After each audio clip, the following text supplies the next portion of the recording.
ನಮಸ್ಕಾರ. ನಾನಲ್ಲಿದೆ, ನೀನಲ್ಲಿದೆ. ನಮ್ಮ ಎಲ್ಬು ಕಲ್ವೆ ನುಡು ಬುಧು ಮುಳುಗುದು ನ ಭಾರತಾಗಿಯೇ.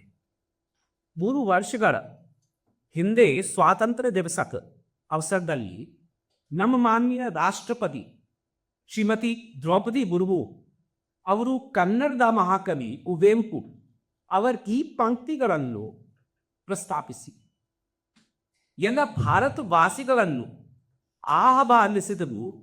ನಾವು ಎಲ್ಲರೂ ಸೇರಿ 2047 ಭಾರತದ ಕನಸನ್ನು ನನಸಾಗಿಸಲು ನಿರ್ದಿಷ್ಟ ಕ್ರಮಗಳನ್ನು ತೆಗೆದುಕೊಳ್ಳೋಣ. ಆ ಭಾವನೆ ಅನುರೂಪ ನಮ್ಮ ಭಾರತೀಯ ಪ್ರಬಂಧ ಸಂಸ್ಥಾನ ಇಂದೋರ್ನಲ್ಲಿ ವಿಕಸಿತ ಭಾರತದ ಈ ಕನಸಿಗೆ ನಮ್ಮ ಯೋಗದಾನವನ್ನು ನೀಡುತ್ತೇವೆ. ಇಲ್ಲಿ ನಮ್ಮ ಸಂಪ್ರದಾಯಂತೆ ನಮ್ಮ ಭಾಷಾ ಕಾರ್ಯಾಗಾರಗಳನ್ನು ವಿದ್ಯಾರ್ಥಿಗಳಿಗೆ, ಕರ್ಮಚಾರಿಗಳಿಗೆ ಮತ್ತು ಅವರ ಕುಟುಂಬಗಳಿಗೆ ನಿಶುಲ್ಕವಾಗಿ ಆಯೋಜಿಸುತ್ತೇವೆ.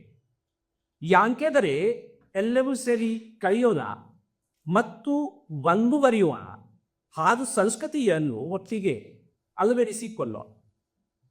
ಈ ಪಾಠಗಳು ಕೇವಲ ಪದಗಳು ಮತ್ತು ವ್ಯಾಕರಣ ಪಾಠ ಅಲ್ಲ, ಅವು ಭಾರತ ಅಪಾರ ಸಾಂಸ್ಕೃತಿಕ ಧರೋಹರವನ್ನು ಆಚರಿಸುವ ಸಾಧನೆ, ನಮ್ಮನ್ನ ಒಂದು ರಾಷ್ಟ್ರವಾಗಿ ಜೋಡಿಸುವ ಬಂಧಗಳನ್ನು ಬಲಪಡಿಸುವ ಸಾಧನೆ.